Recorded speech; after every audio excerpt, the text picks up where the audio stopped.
And good afternoon, everybody. Welcome to Chalk Talk. I'm your host, Kim Davis, and it is Tuesday, July the 23rd, and we are. You know what time of year? You know what time of year it is?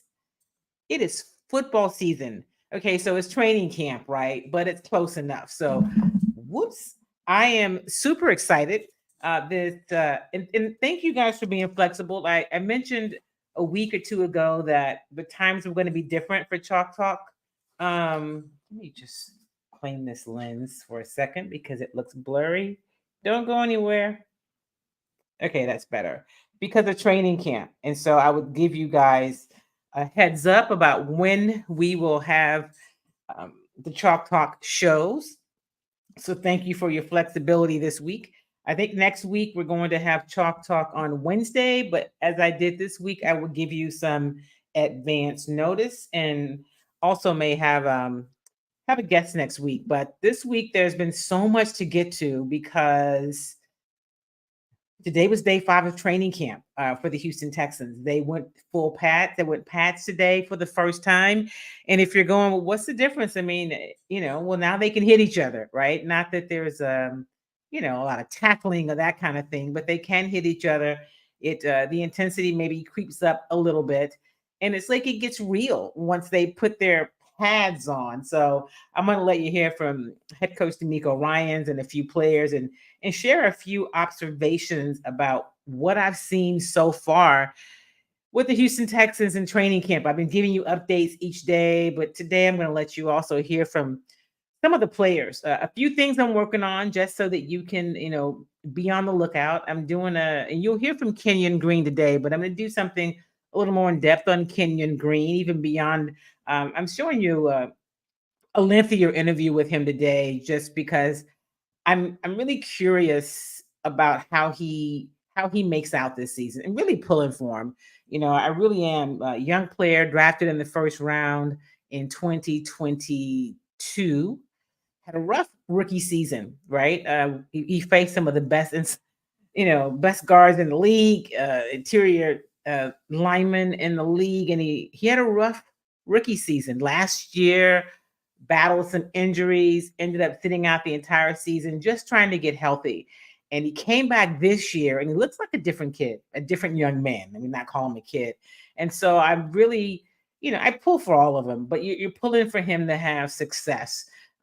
Titus Howard said something really interesting. He talked about how, young Kenyon was when he came into the league, and he has a lot to learn, but how hard he's worked and how much better he's gotten in terms of taking care of his body and his maturity.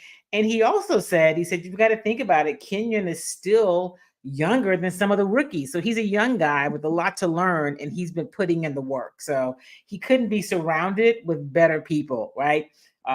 Titus Howard, the perennial All-Pro Laramie Tunzel, Shaq Mason, who I think Titus said has played more snaps than anybody in the league on the O line, and just has a depth of knowledge and wisdom. So all of those things are going to be helpful for Kenyon. I'm going to let you hear from him a little bit today. And I'm also working on a story about the running back position in general. And I had a chance to visit with a running back coach, Danny Barrett. And so I will let you know when those things drop. And, I play some clips of things on the show, but I'm also going to be doing some features that I'm creating a written component to Chalk Talk. So just stay tuned. There's a lot happening, and I'm super excited about it. So listen, it is, let me tell you how much Houston fans are excited. People lined up. Today was the first day of open practice. People were lined up at like 3 or 4 o'clock in the morning. Fans, you had to have a ticket to get into training camp. The gates opened at 8 for fans. Camp started at 9.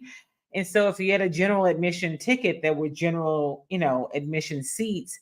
That's the level of excitement. And let me let you hear this clip from Cal McNair and Cal and Hannah McNair. Of course, Cal is the CEO and chairman of the team, owner of the team.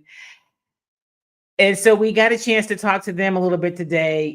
During the recent storm, the Hurricane Beryl, lots of wind damage throughout Houston, and NRG Stadium sustained some damage. If you have seen any of the aerial shots, there are some panels missing from the roof. And so we got a chance to ask them about, what's going on, the damage, how bad it is, what they expect. And here is Cal McNair talking about that and sharing some other interesting information. So, is that the one we lost the main? You lost a number of 5 full panels. So that was a much more extensive damage, and we had to keep the roof open for the full year. Yeah. So that's one of the benefits of having a roof that can open and close. It gives you options to do that. And but I don't think that'll be the case this year. So, but we'll play it out and let you know as we move along. We would like to announce that we've sold out of season tickets. Was that your question? Yeah, I have a question about that. Yeah. We'll segue to that. So he was talking about the roof, and the question was, the comparison was made to Hurricane Ike, which would have been 2008. That was a big wind event too, where they had some damage to the roof. And as Cal said, they had to play with the roof open the entire season. So that's the benefit of having a retractable roof. Doesn't know yet. And obviously he kind of joked about it. He said, it's not like these are parts you can just go get from the Home Depot, right? They are specially made, and, so they've got to, check it out and see what's actually needed. But at the end of that clip, he said that Houston Texans season tickets are sold out. That's impressive. It's been a minute since there's been that kind of support for this team. People are excited. A lot has happened in the last couple of years. They've got new uniforms, right? The merchandise people are excited about. That happened. That dropped in April officially. They're hope to build on what happened last season, where it was a real turnaround, right? It'd been just some slow times for Texans fans over the past few years, even before COVID. Things that kind of started to drop off. But last year, it was a turnaround, right? It was a rebuild on steroids. And I don't know that really anybody outside of the building thought it would happen as quickly. They're not there yet because they haven't won a championship, and that is ultimately the goal. But, people, they're not going to surprise anyone this year with the fact that this team is super competitive. It's a lot better. I was doing the Sports Extra show the other night, Channel 11, and one of the questions that we had was, the odds makers, I guess, are saying the Texans have the 8th best chance to get to the Super Bowl. And the question was, do you think that number is too high or is it too low? And I thought, it's probably too low, because if when you look at the league, I would say that there's, they're at least the 3rd best team in the AFC, in my opinion. You have Kansas City and you've got the Ravens that I think just quite honestly would put ahead of them at this point. But they're right there. And then if you go to the NFC, you would look at San Francisco or maybe the Lions, in terms of teams. So, they're definitely, I think, higher than the 8th best chance. But listen, what happens is it all comes down to execution. It all comes down to who's healthy. It all comes down to consistency. And this schedule that this Texans team has in 2024 is a tough one. They went from playing a last place schedule to playing a first place schedule. So it's a tough schedule, but they're up for it.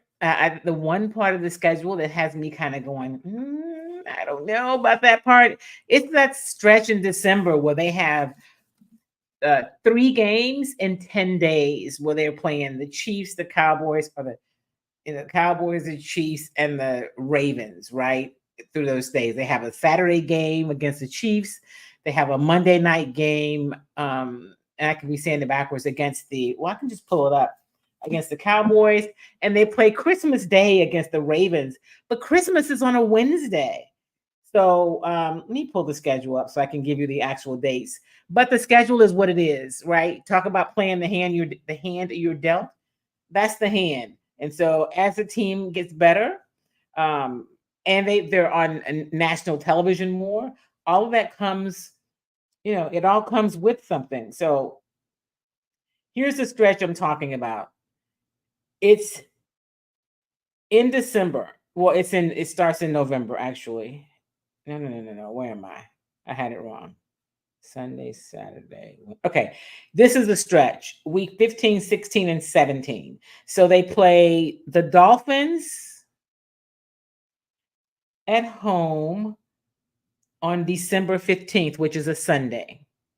Then they go to play at the Chiefs the following week on a Saturday. So that's a shorter week for them, right? Because they're playing Saturday in Kansas City. It's the Saturday, December 21st.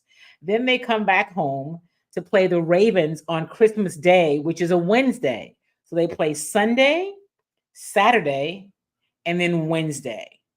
That's a tough stretch. And, obviously the other teams have to play those games as well. But in terms of the challenge of this schedule, it certainly is. Of course, next week the Texans have their first preseason game. They're playing in the Hall of Fame game on August the 1st. They will play the Chicago Bears. Hall of Fame is the induction is that weekend, so a lot of Houston fans and the team and many people from the city will be there to celebrate Andre Johnson being inducted. He is the first Houston Texan player to be inducted in the Hall of Fame. And so all of that takes place next week. Saw Andre at practice today. And I think every time there's something new that happens, it's just an overwhelming process. And it couldn't happen to a better guy. So super excited about Andre and all that is going to take place next week. The Texans actually open this regular season on September the 8th, and they open against the Indianapolis Colts in Indianapolis. So listen, what better way to start, right? Go right into it with a division rival. It's going to be hard fought. They start at the Colts on Sunday, September the 8th. And then the next Sunday, they have a Sunday night game against the Bears at NRG Stadium. But as I mentioned, it's that stretch in December that makes you kind of go, wow, right? But they've got some exciting schedule. I mean, it's a challenging schedule, but listen, they're playing the Vikings this year. They're playing the Bills, which aren't the Bills that they used to be. Oh no, they're playing the Bills. I didn't mean that. The Bills are still a very good team. It's the Patriots that aren't the Patriots they used to be. They play at the Packers. That could be really interesting. It's October 20th, so the weather, it might be cold, but it won't be December, January weather. So that's not a bad time to go to Green Bay. Of course, they have their division rivals. They play the Lions, and they also play the Cowboys on a Monday night game in Dallas. I think we'll all be there, right? Although we don't know what Dallas is doing. I haven't, they just started camp, I guess, this week. I was watching one of the beat writers headed to California, which is where they hold their training camp, maybe yesterday. Lots of questions about what that team has done to prepare for this season. Off season wasn't terribly impressive, but when the Texans and the Cowboys play, it is going to be intense. It's that I-45 rival. It's that in-state competition. It's Monday Night Football in Jerry's World. We'll be there. Should be a lot of fun. They play the Dolphins.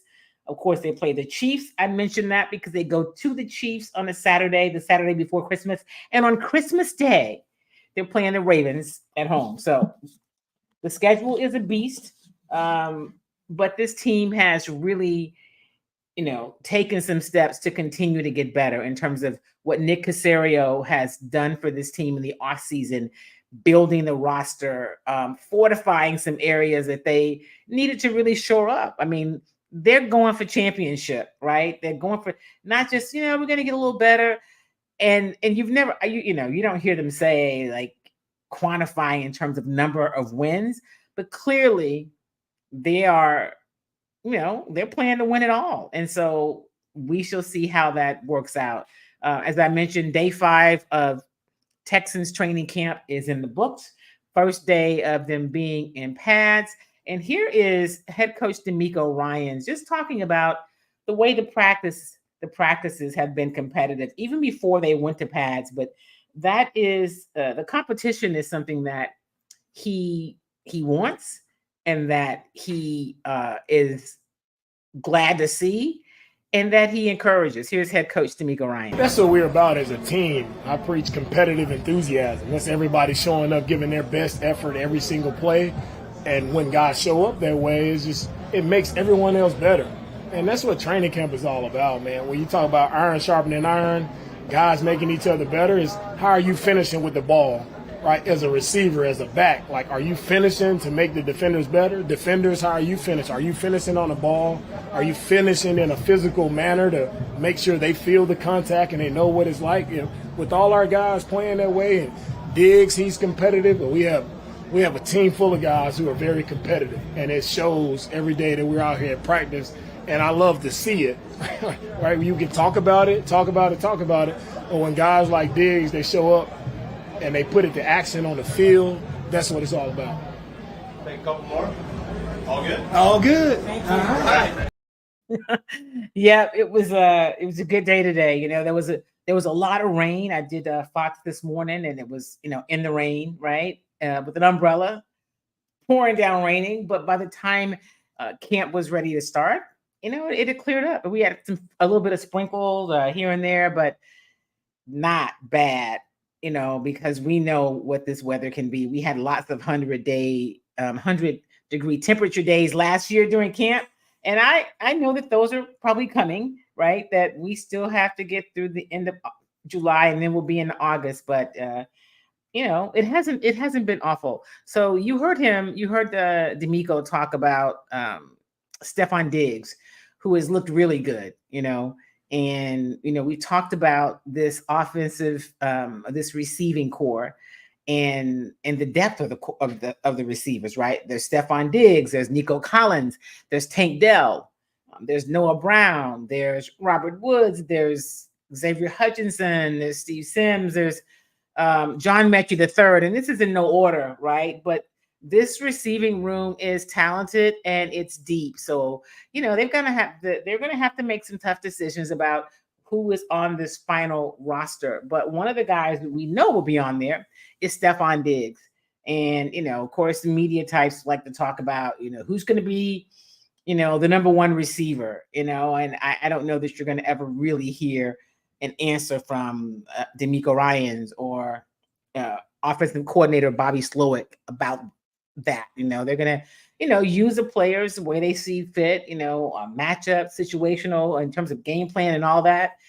But I will tell you that Stefon Diggs looks really good. Like, he is no joke. And he talked about one of the things he's done, not just because he's incredibly talented, he's super competitive, right? So he's going at it in a healthy kind of way with the DBs and linebackers like him and Stingley or Kamari Lassiter. And, you know, it's all good and it's all love, but it's also teaching these young players. And so Tank Dell has talked about that, and even Nico about being, you know, and I'm sure Mechie, I haven't talked to Mechie, but I see him, you know, working with these guys and you know, giving them game and what he knows. And so he talked about mentoring young players, and he said it's really something he's always done. Here is Texans wide receiver Stefon Diggs. You know, kind of like around like 14, like when my dad passed away, you kind of learned a lot of sacrifices going in, a lot of, you know, mentorship even from your younger brothers, kind of being the man of the house. But as I grew as a young adult until now, you know, just that's always been one of the focus of mine, you know, bringing as many people with me. No matter how much success you have, always try to bring as many people with you. And, you know, you won't dim your light at all, shedding light on anybody else, you know, especially with these, they're real special. So out here just grinding and competing at a high level is one of my main focuses. So he does compete at a high level. I mean, he goes hard.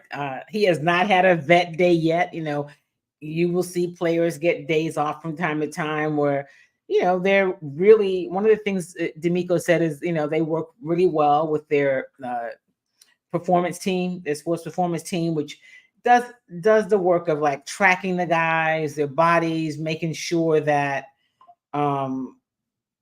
they are managing them well in terms of usage and what they eat and rest and knowing when, you know, and everybody's different and everybody needs something different, but they're very in tune to that. They even have all sorts of technology tracking stuff where they can really see how a player is performing and handling and holding up. And so, there'll be some guys that get what they call vet days where they won't have to go, be on the field. They have all, of course, the meeting and the meetings and stuff in classrooms, but that's something that they have, that, technology and just the advancement in the game, and it helps them to be able to do that, because the goal is to keep your team as healthy as you can. There are going to be injuries in this game of football because it is a physical game, but if you can keep your guys as healthy as possible from the things that you can control or at least impact, for most of the season, that obviously helps with how much success you have. Now they had players go out last year. Offensive line was banged up, and obviously they were able to weather those storms and play pretty well. But the goal is to try to be as healthy as you as healthy as you can. Here is speaking of that, one of the players that we talked to today was Titus Howard, who has had his own share of injuries. And I asked him if there was something, he said he's excited about this year. He feels good about this year. He feels good about the line because they've got some continuity now, right? He talked about playing next to a Shaq Mason, who's played, I think he said, more snaps than anybody on an offensive line in the NFL, and how he has just a wealth of knowledge and how much he's learning from him. And of course, there's Laramie Tunsil on the other side.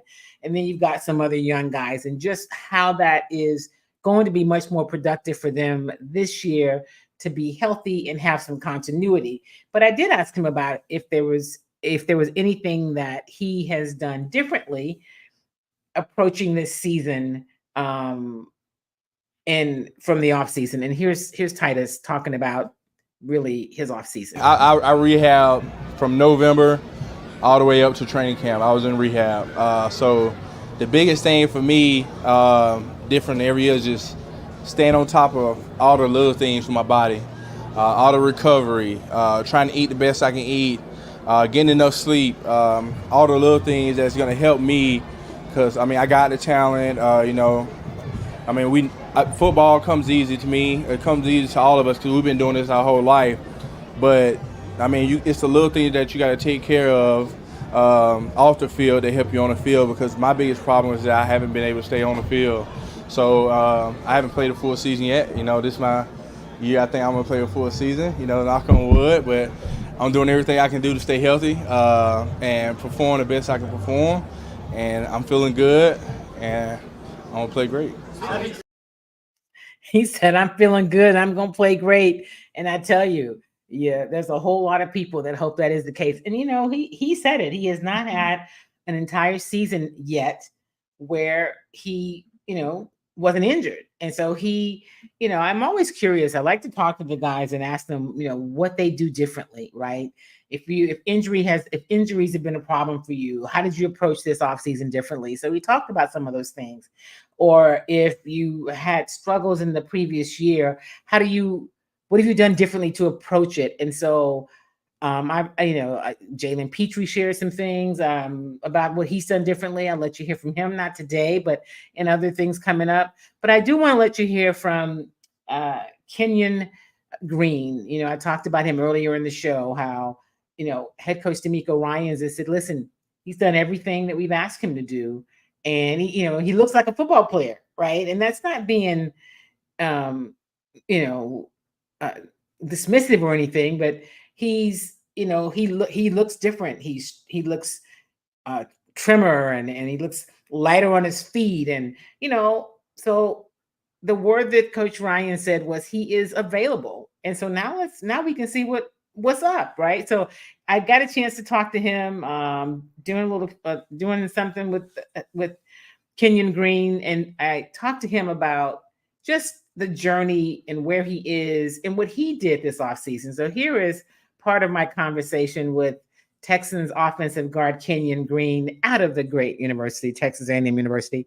Anyway, I don't trip about that, but he is in fact an Aggie. All right, Kenyon Green. It's been a working experience, and I'm glad, I'm blessed to be able to, to get through that and to be here, standing here and out here competing with my teammates, having fun. So I'm truly blessed, just being out here. I'm very grateful.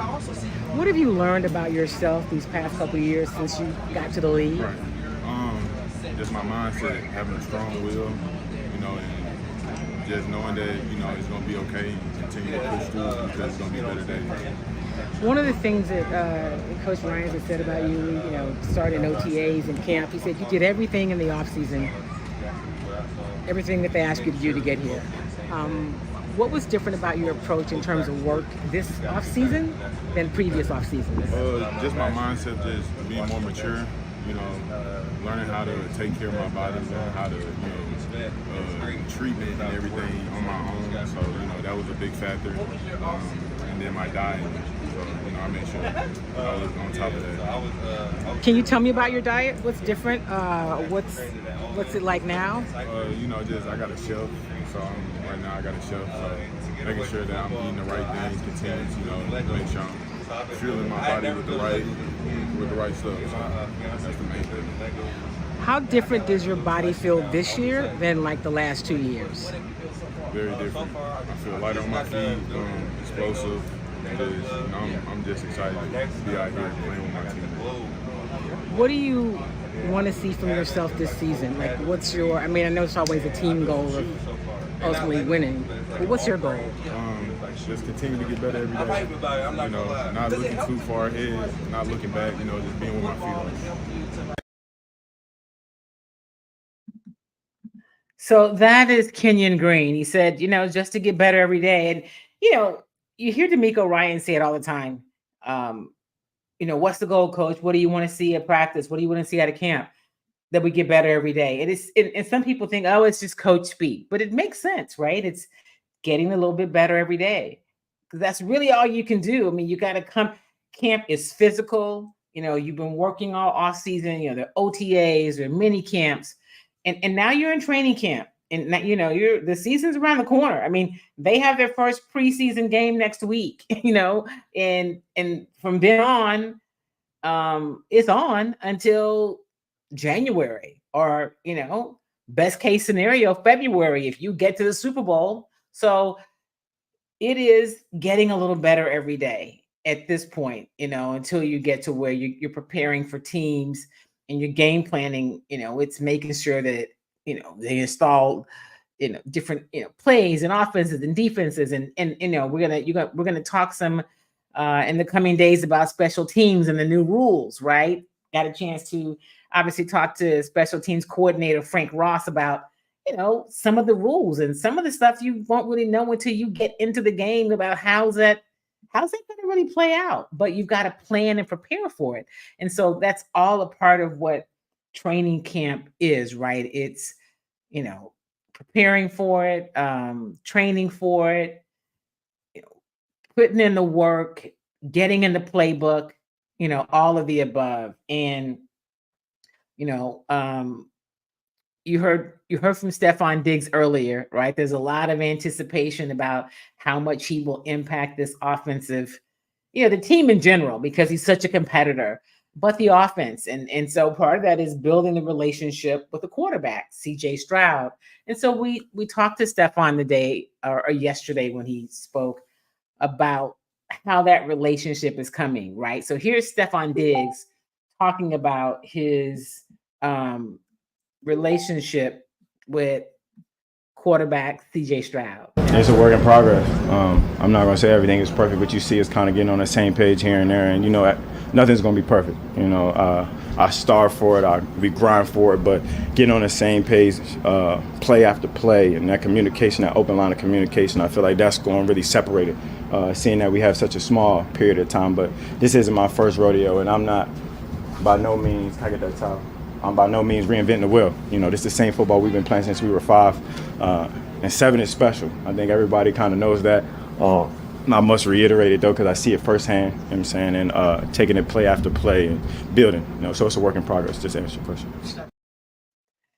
So he's talking about, right? When he says 7 is special, he's talking about CJ Stroud. And he is special. one of the things that he's talked about and Coach Slowick has talked about and DeMeco's talked about is, him, where does he improve? Well, there's always room to improve. And so him stepping even more into that leadership role. I mean, he did it as a rookie, but now it's his year 2, right? You can still get better. There's so much room for him to grow in terms of just commanding the offense. When I say so much, you're not like, oh, well, Kim, all these, what do you mean? He had an amazing rookie season. And so now it's year 2. Now no one's going to be surprised about the greatness of CJ Stroud. And he's talked about how he wanted to improve as a leader and also having command, and not just a leader of the offense, but a leader of the team, right? Being thought of as a leader of this entire team, and also about being, more command of the offense in terms of operations. And so those are things that, I'm getting a clip because I want to play it from DeMeco. So I am adding it as we talk. But those are some of the areas where, CJ, talked about wanting to grow. And come on, let's go.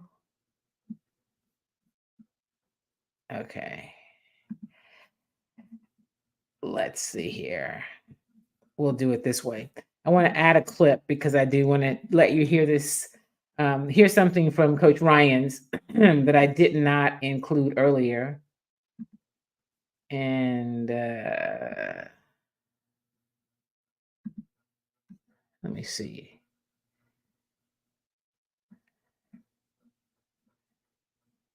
What in the world? Okay, it's probably further down. Technology sometimes, guys. Let me just tell you.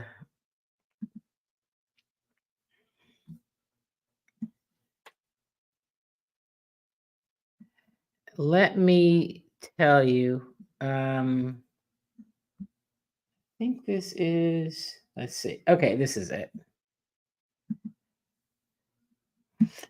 So I mentioned to you about, how some players have what we call a vet day, right?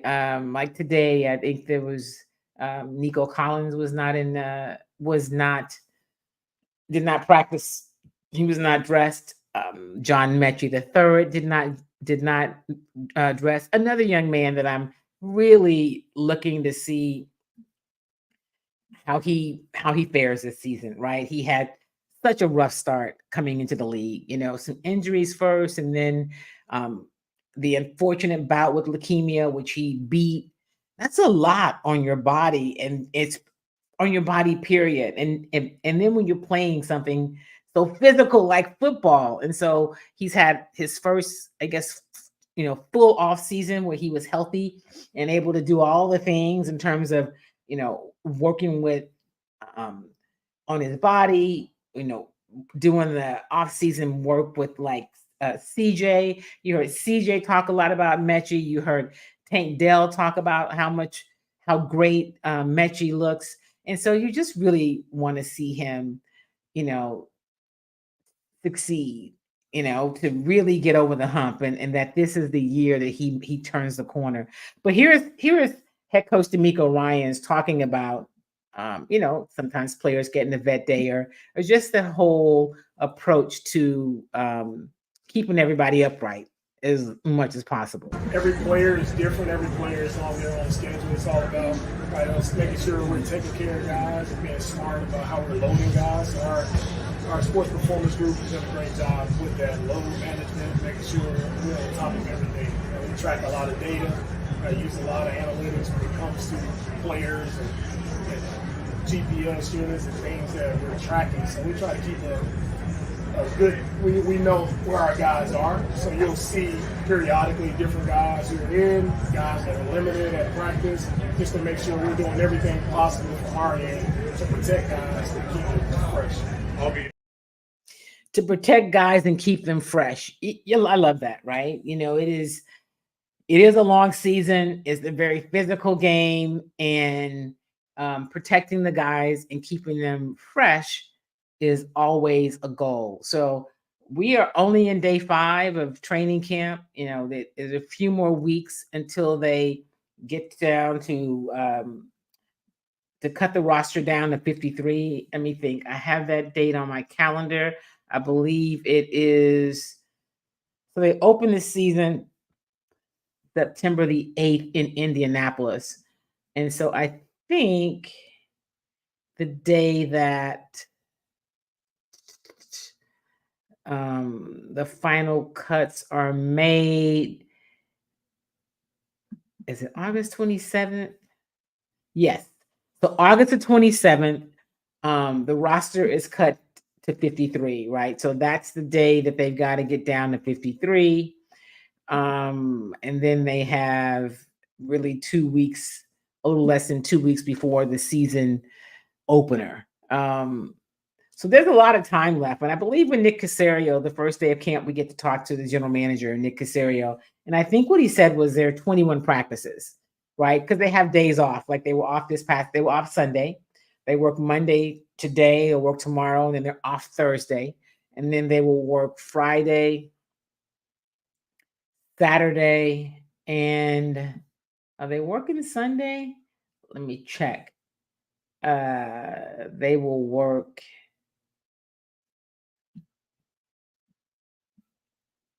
Nope, I think here's it. Are they working Sunday? They work Friday, Saturday. It looks like they're off Sunday. Then they'll work Monday and Tuesday.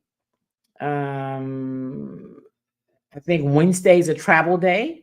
And then next Thursday is the first preseason game. It's the Hall of Fame game. So that game is in Canton, Ohio, where they, of course, as I mentioned earlier, will play the Chicago Bears. That's August the 1st. They'll be there for the festivities to celebrate Andre Johnson. So next week they have Sunday off. They work Monday, Tuesday, Wednesday's a travel day, Thursday's a game, Friday's a day off, and I guess Saturday. Yeah, the schedule.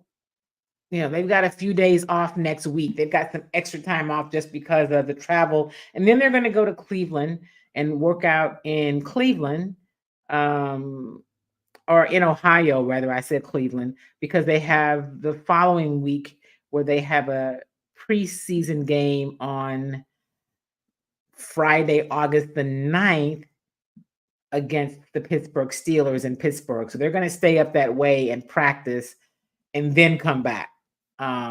So listen, the schedule this year is different just because of, them starting earlier. Camp started earlier, because they're playing in the Hall of Fame game and going to the Hall of Fame. And, there's a lot of moving parts. There's a lot to figure out and organize. And there's a lot that goes into this whole process of training camp and getting the team ready. But listen, I am doing basically updates from camp or about camp every day. So make sure that you're following on all my socials. I'm writing stories as well as features about different things. So I will tell you the running back piece that I'm writing about is really featuring Coach Danny Barrett, who is the running backs coach. He was a running back coach for the last 3 coaches. And so he has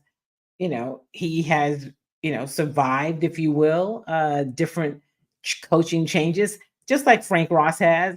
And so it says that the two of them are some of the best at what they do. And he's got a wealth of experience and knowledge. He's got head coaching experience in Canada. He's coached in college. He's been in the league for a bit. And I just, I wanted to talk to him about his journey, about the running back position, because you often hear people talk about how running backs aren't as valuable. And I say people, that's very general, but the running game is really important. So if you believe that you can just put any guy in and they can do, if the system is good, that'll work. But anyway, I got a chance to talk to Danny Barrett, and I will share that interview parts of it on the show, and then I will share it as a complete story as well. So that is going to do it for me for today. Thank you for being flexible, because this time of year it's camp, and we're doing the shows later, and it may be something that I continue, because I've heard some of you say, hey, I like the shows later, so maybe I either will do them later in the day, or maybe I do them early in the morning, and so I may consider that. Let me hear from you. Do you want to have Chalk Talk in the morning before you start your day and go to work? I'd love to know your thoughts about it. And I selected Tuesday. We've been on Tuesday for years, and it really is because that is the off day in the NFL.